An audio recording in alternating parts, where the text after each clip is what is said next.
Actions speak louder than words. This is certainly true of Rose Hamid, a 56-year-old Muslim woman who was ejected from a Trump rally last week in South Carolina.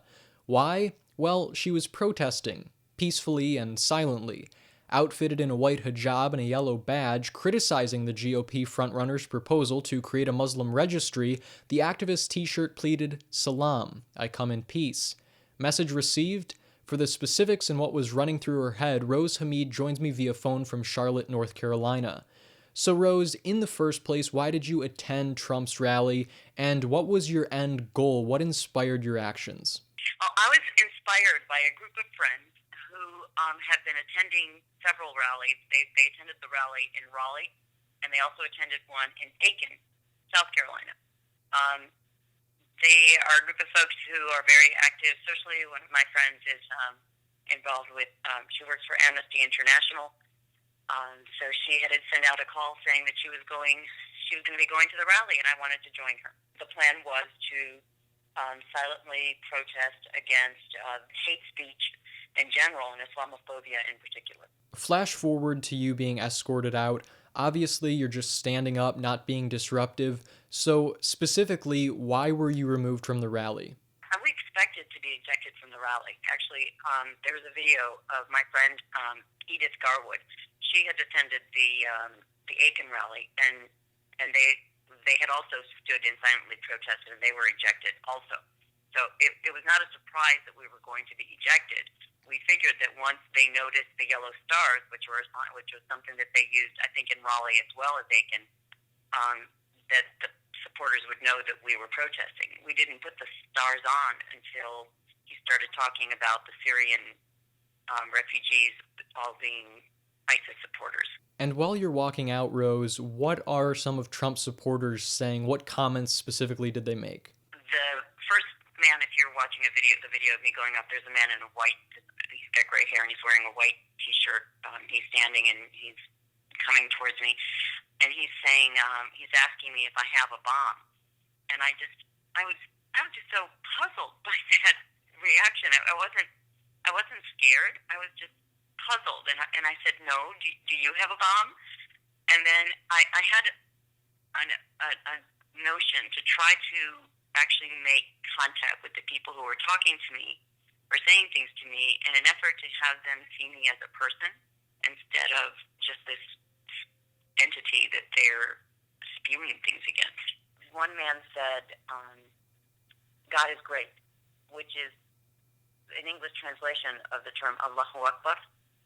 So I don't really know why he said that, but to me it's like, yeah, that's something that a lot of Muslims say. It's not just a terrorist saying. It's a thing that, saying God is great is a good thing. So he was saying a good thing with a bad voice. Now, in your view, why is it good politics for all Republicans seemingly to hate Muslims and therefore further provoke this Islamophobia? And also, do you think that Trump genuinely believes what he's saying, or is he just doing so to pander the fears of voters? I think this is all becoming politicized. I think it's each candidate is trying to be like the biggest bad guy, or I don't even know what to say. It seems like, unfortunately, America has a history of having to need a boogeyman. Whether it's the communists at one point, and whoever it is that the bad guy is. That it seems like we have to have a bad guy in order for us to find somebody that we're against. And right now, the Muslims are the bad guys. I personally don't recite the Pledge of Allegiance, Rose, and it's because people like yourself disprove this idea of liberty and justice for all existing here in America. That being said, what are your thoughts on Trump's plan to temporarily ban all Muslims from entering the United States, citing that all Syrian refugees are connected to ISIS? One of the things I thought was kind of telling was the other day when he was saying that he was not going to be attending the debates last night. He said, "Let's see how their ratings are." So it isn't necessarily about the right thing; it's about ratings. And just because you're getting good ratings doesn't mean it's a good idea. Like when you see like a lot of reality shows, they get good ratings, but they're not good programming. So it seems like what he's aiming for, it seems like what Trump is aiming for is to get the most attention he could possibly get. And I don't think he even believes some of the things that he's saying. I just don't think anybody who's truly wanting to be the president of this country would be saying things like that. I think he's just doing it for attention. Rose, speaking of the Islamic State, despite this shocking fact that you're a Muslim, can you go on the record as saying you don't support Islamic terrorism? I think it's kind of annoying to have to say that consistently, because what you're saying is, okay, so let's just have this be clear. You are not in favor of killing innocent people and beheading people. Let's just make sure that we understand that that's what you're saying. So, I want to say to like every Christian, before we start a conversation, I would like you to please declare that what the KKK was doing is wrong and that you do not support that. Or every German to say, before you start anything, before I take you seriously, before you could be legitimized or a legitimate person, you have to vocalize that what Hitler did was wrong. So a part of me says that it's irksome to have that be the premise by which anybody legitimizes or makes a person legitimate by saying that you have to first declare that you don't support that.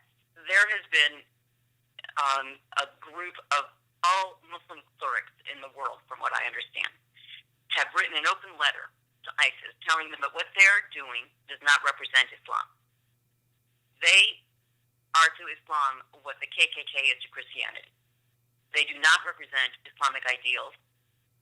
So I'm not going to pretend to understand what the heck they're thinking, because I can't think that way. I don't know where they're coming from. I don't know who's funding them. I don't know where they got to the power that they did, other than by intimidating people and pretty much saying either you support us or we will kill you and your family, which seems to be what I've been hearing is the way that things are going. Where here in America, we have this freedom of religion, we have freedom of the press, we have freedom of speech. The same is not true in other places in the world. So where people say, well, why aren't the Muslims standing up against these people? Because in a lot of these so-called, and I say so-called because they're not acting Islamically, regimes, anybody who stands up against them gets killed. So there are people who are wanting to stand up against this un-Islamic behavior. But what happens in other countries that don't have the freedoms that we have in this country is that if they stand up, they get targeted as well. There are more Muslims that have been killed by ISIS than any other group. And there's statistics to show that. Whenever possible, I try to focus on solutions, how we can solve the problems we're facing. So, moving forward, how do we humanize the majority of good Muslims out there? Well, the thing is that the decent Muslims in the world are doing things on a day-to-day basis. There's free clinics, there's open houses, there's Muslims who are doing all kinds of positive things in the world, but they don't get media attention. Actually, most people in general who are doing the right thing don't get media attention. What makes the media is people who are doing outrageous things. So I don't really know how much better to do that other than just, people listen better. And Muslims, if you were to Google, for example, Muslims doing charity, you'll find a bunch of examples.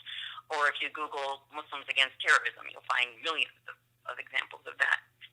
So the only thing I could think of right now is to just try to educate yourself more and try to everybody, both Muslims and non-Muslims as well, because there's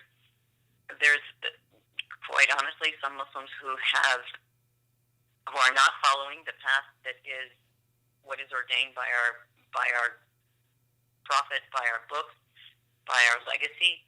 They're not following those things. So people need to educate themselves more about